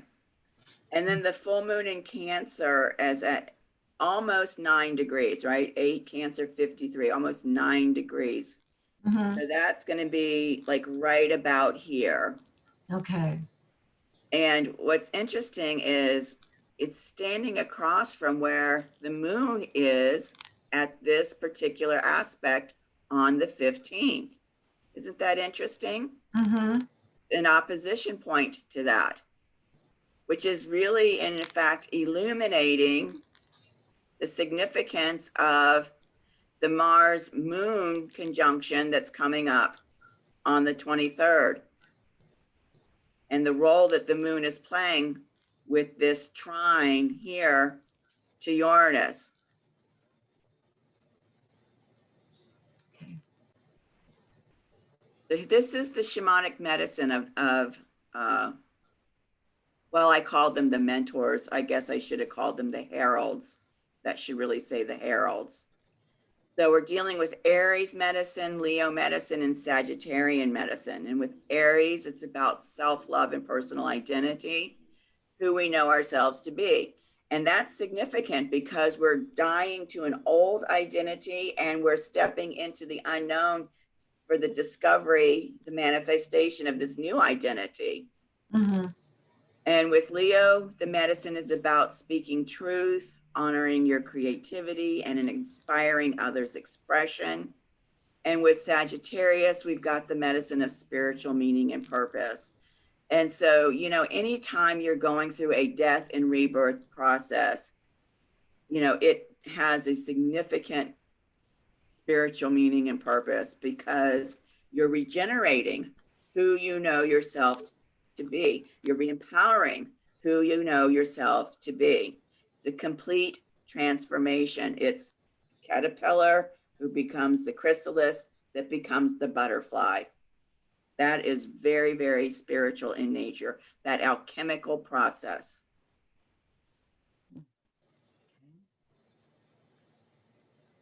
All right, so the next event, the crossing the first threshold on December 23rd. And so this kind of goes back to the different steps of the hero's journey. We've already been through the first two. And then this month on the 15th, we're completing the refusal of the call. We're meeting the mentor.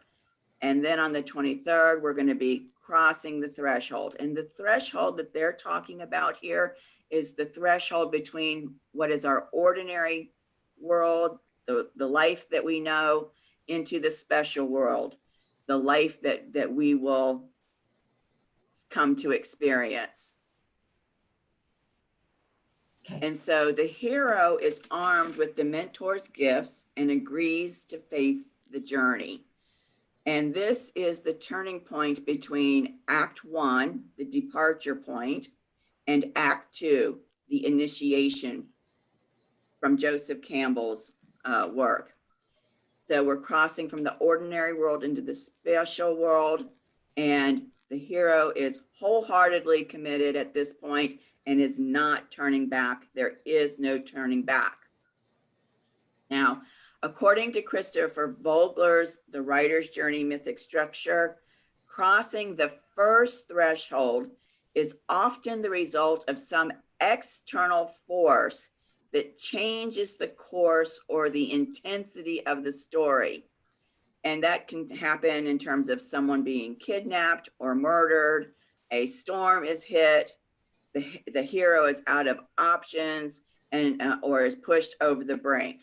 And we know in Harry Potter, this happened when Hagrid shows up at that house that the aunt and uncle have taken him and his cousin to. He shows up with his motorcycle, he busts down the door, and he takes Harry Potter, and off they go. Would you agree with that?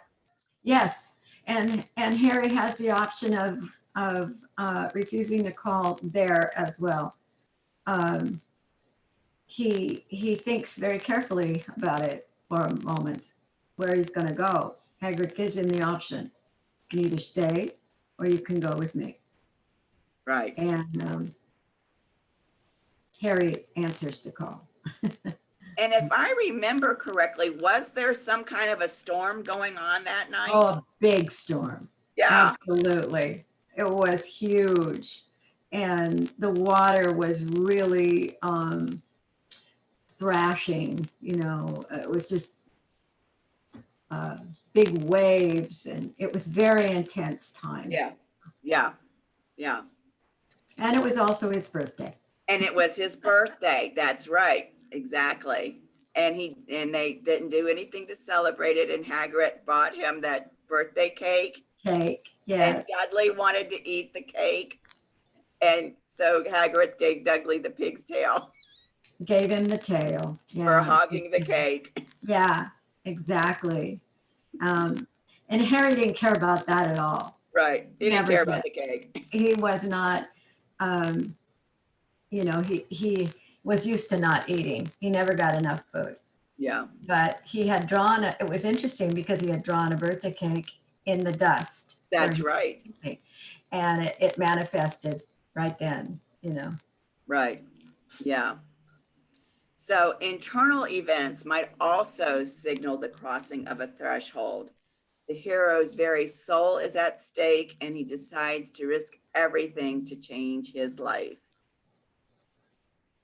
Heroes are likely to encounter threshold guardians at this point. The hero's task is to figure out some way around the guardians. Some guardians are illusions, and the energy of others must be incorporated by the hero, who realizes that the obstacle contains the means of climbing over the threshold. Some guardians simply need to be acknowledged, according to Vogler. So what's interesting here in The Lord of the Rings, when, you know, Frodo decides to go to Bree to meet whoever he's supposed to meet there. I think it was Gandalf was supposed to meet him there at the Prancing Pony. And they crossed the field where Samwise Gamgee says, I've never been past this point in my whole life. And then Pippin and who's the other one? Can't think of his name. Catch up to them, and so they're on their way now to the village of Bree. But on the way, the Nazgul show up because they're chasing the ring. The ring is calling to them, and of course, Frodo's carrying the ring, and they're hiding here, trying to get away from the Nazgul, so that they could get to Bree. And then remember later on, once they're in Bree, Strider or Aragorn tells them, you know, you can't stay here because the Nazgul are coming. They put those straw bodies like in the bed, and he takes them across the street to hide them, and then they're watching the Nazgul coming in and stabbing them. So in that story, the Nazgul are these guardians to the threshold. Yeah, and that's the future king. That's who's there. They don't know that they're calling him Strider, right? They don't know that Strider is the future king. Exactly. Yeah. So can you recall from Harry Potter who the guardians were for him when he was getting ready to cross the threshold? Well, there's in each book there's guardians that he has to, you know, that challenge him. But at that point, that call to adventure, the guardians were his aunt and uncle. That's what I thought too. Yeah. They were not ever going to let him go if they could stop him. Yeah, and he had to get away around them. So many writers illustrate the crossing of the threshold with physical elements such as doors. And isn't it interesting that Hagrid kicks in the door to that house? Mm-hmm. They use gates, bridges, canyons, oceans, or rivers. But the most important thing is when you cross the first threshold, you noticed a clear shift in the energy at that point. Once you've crossed that first threshold. Yeah. I see that. It will be exciting to see come the 23rd, thereabouts, maybe 24th, 25th. The 21st, we're crossing a threshold. We've got the solstice. We've got Jupiter, Saturn conjunction in Aquarius. That's a huge threshold that we're going to be crossing. Then this event happens. So, I mean, it's going to be exciting to see what that shift in energy is about. It's going to be exciting to see what kind of guardians we might encounter as we're crossing over that threshold. Exactly. Yeah. It's interesting here that he says some guardians simply need to be acknowledged. And this reminds me that, you know, we're choosing now to leave something old behind to experience something new. So this goes back to this internal events. There might be something internal to us, some lurking shadow piece that may show up as the guardian that only has to be acknowledged, right? So we can cross that threshold. Okay. So we might not have Nazguls chasing us. Oh, no. But we will have a kind of a guardian show up that has to at least be acknowledged. Okay. The next piece of this event is that we will be receiving tests, enemies, and allies. Okay. Mhm. So in the book, The Hero with 1,000 Faces, once you're on this path of tests, enemies, and allies, Campbell calls this the road of trials, because the hero must face a great number of challenges while continuing to move towards the goal. And remember what I said, every month when Mars and Moon conjunct, that's going to give us a clue into what the flavor, right? The energetic frequency or flavor of those next challenges for us will be. Mhm. Each challenge presented to the protagonist has to change the hero in some way. One challenge might reward the hero who passed with a special skill, and another might force the hero to use the special skill in order to survive. So you see, they can show up in different ways and they can be related to each other. In The Hero with 1,000 Faces, Campbell compares tests, enemies, and allies to an ancient healing ritual where a shaman is tasked to go to the land of the dead in order to recover the soul of a sick person. This is really spectacular because we know on the 13th, we've got that grand fire trine, and a part of that grand fire trine is Chiron, the cosmic shaman. We've got Merlin, the magician. And so we can see that we are already going to have these heralds possibly be allies for us to experience this ancient healing ritual that's a part of that death and rebirth process. The ordinary world and the special world have a different feel from each other. They each have a different rhythm, they have different priorities and values, and they have different rules. The most important function of this stage in the story is testing the hero to prepare them for the ordeals that lie ahead. And one of those tests is how quickly the hero adjusts to the new rules. So the way things worked before in the ordinary world are not the way things work in this new world. And we got to get up to speed with that very quickly. Okay. Mm-hmm. The special world is usually dominated by a villain or shadow who has set traps for the intruders. The hero forms a team or a relationship with a sidekick, and they also discover enemies and rivals. So, you know, when Frodo sets out, he's already got some sidekicks. He's got Samwise Gamgee, he's got Pippin, he's got, what's the other one's name? Mary something, isn't it? Mary, yeah.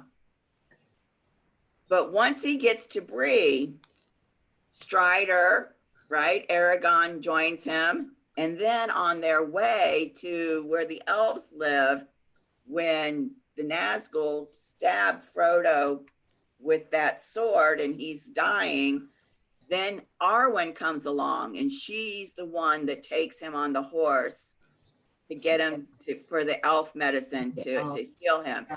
So you see, Yeah. quickly he's already getting new allies in Aragorn and Arwen. Yeah. Doesn't he, doesn't Arwen finish the journey? Yeah, she puts him on. Remember, she tells Aragorn, I can run faster, I can ride faster than you, I'll take him. Yes. And then when they're in the river, crossing the threshold, right? Crossing the threshold from the end of this ordinary world of the quote unquote Hobbit or the Shire, right? takes Yeah. him to, what is the name of the land where the elves live? I don't remember. There's several different places, and I can't. But she crosses that Elmendorf. river, Yeah. right? And she uses her magic to get the water to come in to make horses and wash away the enemies that are, and she's standing there with her own elf sword telling them that they will have to come through her to get to him. And then the water horses wash them away. You remember Yes, that part? I do remember. Yeah, exactly. Yeah. Reminds me of Moses. Yeah. So it's very yeah. clear at that point that he's entered that special world. Mm-hmm. Yeah, yeah. And Harry Potter entered it through water also on a boat. But, you know, they got in these little boats and they went across the lake to Hogwarts so they could see it. That was the first time anybody had the new ones, you know, when they came, the first years they called them. Yeah, Mhm. they got to go that way. The Oh, others wow. went by carriage, but the New Year's always went by boat, so they could see the grandeur of Hogwarts. Oh, wow. Yeah, so that was the threshold. Yeah. Yeah. One of the first ones that she follows the story along exactly. I mean, she has all the steps in it Mm-hmm. of the hero's journey. Yeah. Amazing. Yeah. And when you see Hogwarts there in all Mhm. its grandeur, you know you're no longer in the ordinary world. They absolutely know that. Yeah. And none of them, even though they knew from their birth that they would go there, none of them had seen it. Right. Nobody gets to see it unless you are a student or a teacher or invited. Right. It So the has, legend becomes a reality for them. that's right, it does. And they're all equally uh, impressed together with With you that know, awe and wonderment, huh? mm, it is a beautiful scene. Yeah. Well, and so this is what we have to look forward to at Mm-hmm. the end of this month. You know, Mm-hmm. how will we recognize that we've shifted into this special world? Mm-hmm. And what kinds of new rules will we be asked to engage and learn to work with? And what new allies may show up for us, along with, you know, what villains or shadows might show up as well.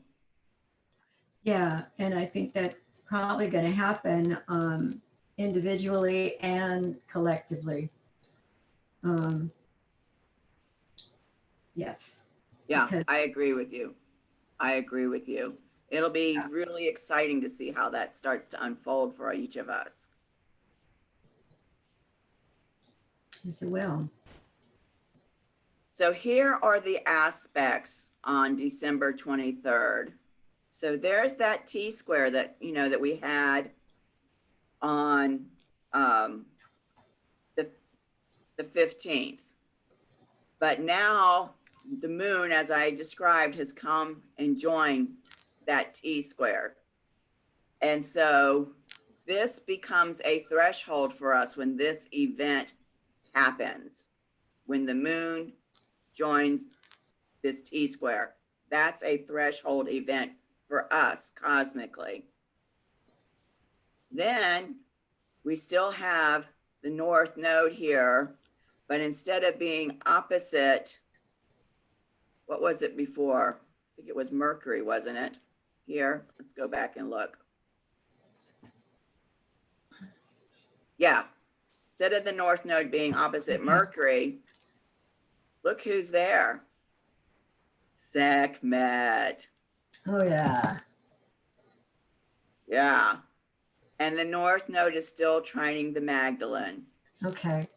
So this, but that's not a T-square. Remember before it was in a T-square. Now it's just an opposition on the path of the questmate. We have a new questmate join us, Sekhmet.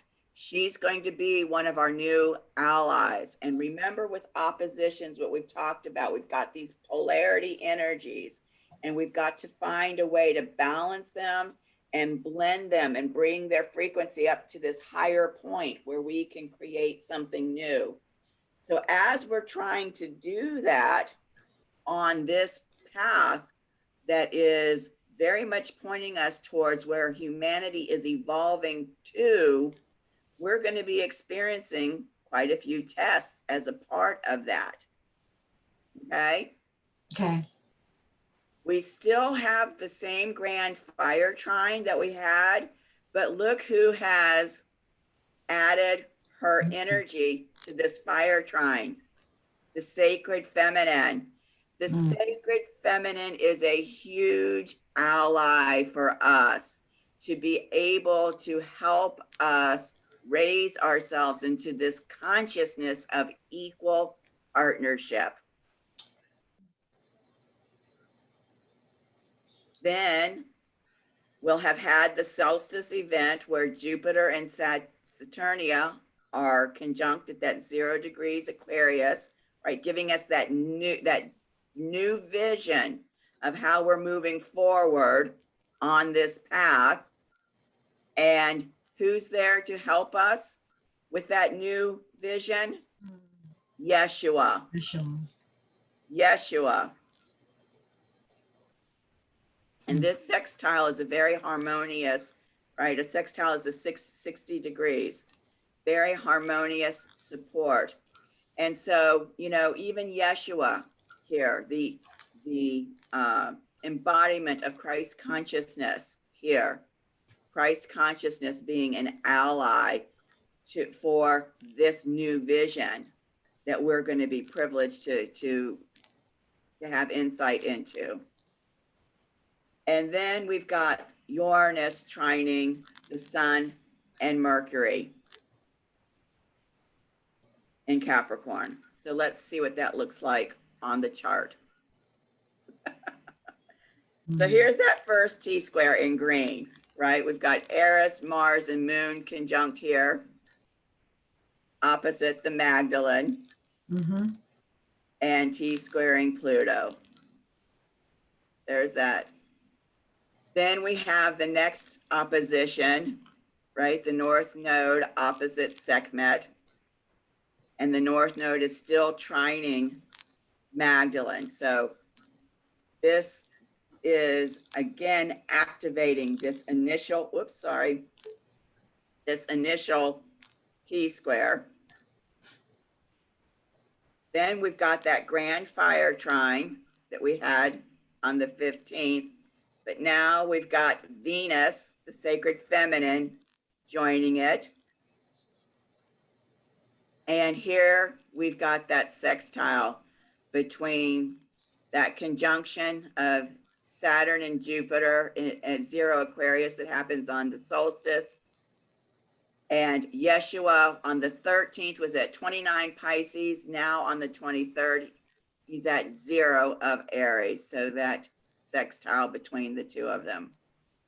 And look at how close he is to the cosmic shaman, Chiron. He's within a 5-degree orb there. So this sextile is actually reactivating this grand fire trine. Isn't that spectacular?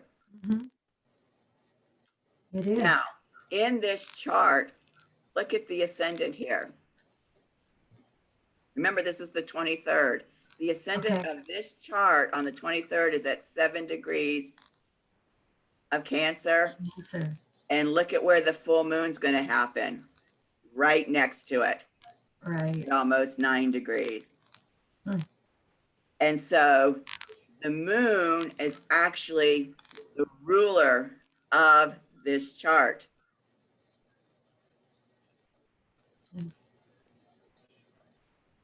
And then earlier in the month where we had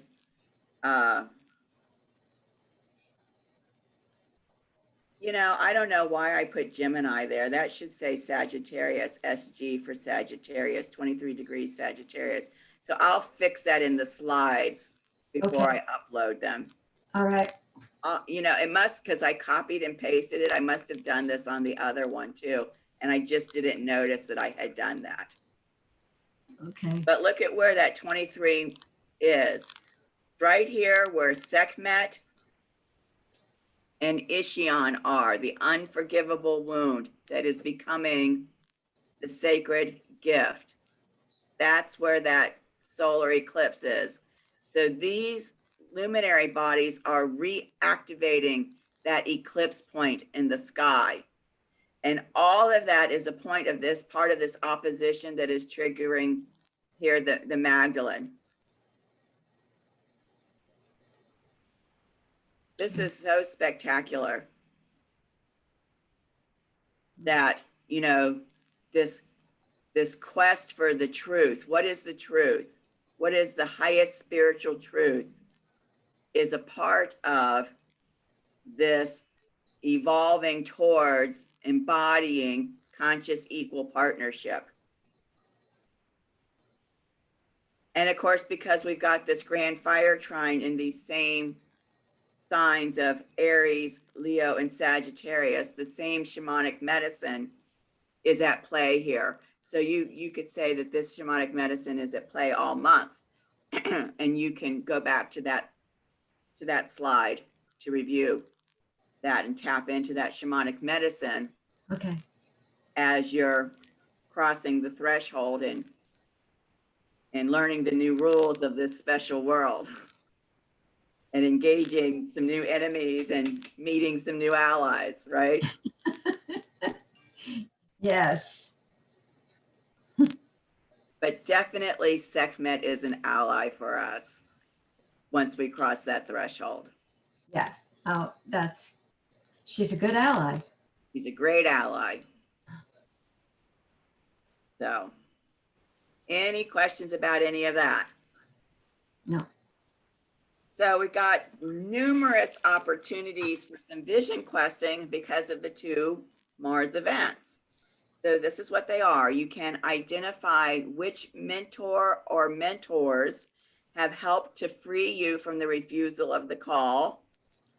You can identify the threshold that you had to cross and whether you encountered a guardian there. What are some of the new rules you are having to adjust to as you have left the ordinary world and are entering the special world? And have you recognized who any of your allies and or enemies are? So these are some good vision questing opportunities, and whichever one or whichever ones you choose to engage in, then you can share your experiences at the group session. Okay. Any final questions, answers, revelations, ahas, clarity, anything at all you'd like to take this time to talk about? No, This was a lot, wasn't it? It was a lot. And yeah, and I kind of joined in along the way. So I'm feeling like I've got a handle on this. And it's amazing how Harry Potter, my knowledge of Harry Potter is really going to help me here. Yes. Because I have such a knowledge, a vast knowledge, because for 10 years, that was my anchor, my grounding, my ability to get out of my own head for a while. Mm-hmm.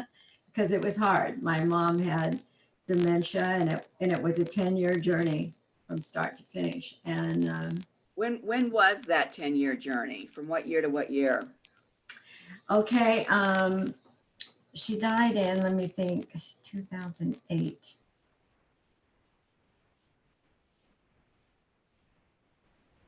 It would have been 1998 that it began. 2008. Yeah, and so 2008 was the end of that particular journey. And So I was on the road a lot in trying to, yeah. And that was a journey all of its own, that particular journey. Yeah. And who would have known that that death and rebirth process, right? We leave this physical vessel and we go into, and we're reborn into our spirit, um, the spirit world, right? Leaving the ordinary world of Earth 3D, being reborn into the spirit world, the special world. Yes. I mean, how perfect was that in terms of preparing you for this stage of your life? Oh, it was immensely important. Yeah. In a lot of different ways, including emotional maturity, which it really shined a light on where the fear was. Why that is a journey for all of us that we have to go through in one way or another is trying to help a parent when they become the child. Stepping into that world is not comfortable for a lot of ways. You know, my dad was there to help me. He was my ally all through that. Yeah, and it's that was when this mentor of the mother has shifted roles with you. It did, yes. And I wasn't at all prepared. You think you are, but you're not. Right. Not just the loss, but the loss all along the way of Right. the person whom you felt was always going to be the strong one in your life, you know, in one way or another. So you're definitely having to engage a whole new set of rules, right? Oh yeah, a whole new set of rules. Yes. And I wouldn't say that I was real good at it. But it, you know, it's a difficult situation. Yeah. But it's important to recognize how that period in your life gave you so much in terms of your expansion and your evolution, and how it prepared you for this stage of your life and relates to this stage of your life. And I'm specifically drawing the attention to this so that other people can look back in their lives and draw on that experience. Because remember what they said about the mentor may not necessarily be a person, it may be a map, or it may be other personal experience. Other personal experiences, a place. Yep. I had that one too. Yeah. So this gives us many avenues to consider as we're moving forward on this specific journey, that it's not, you know, written in stone what it may look like, what may show up for you, how you may experience it. Yeah. And it does help, I think, to kind of think about others that you've gone through, other heroes' journeys, which, and it's always two, sacred feminine as well. You know, you're taking those all together. So, you know, you can look back from my perspective and yours too, I'm sure, where in your life you were challenged in this way. And sometimes you never accepted the challenge. You walked away from it.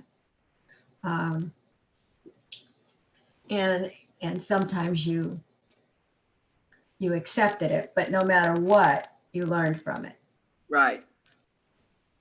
Even if it was a begrudging acceptance or a reluctant acceptance. And you knew that, yeah. And yeah, even if. Yeah. It's all a learning experience on this world.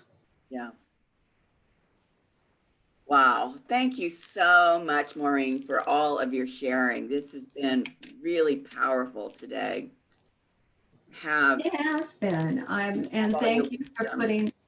putting this wonderful class together, and helping us to see, where all of these steps happen and how we are actually assisted by the astrology, how it is supporting us. Yeah. And actually, you know, mapping exactly how we're going to look at this. Right.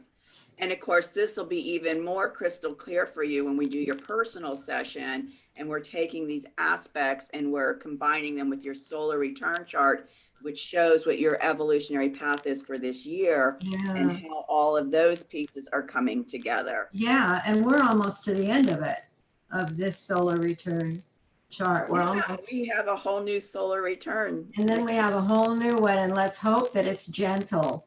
Yes. Yes. Well, oh, you know what?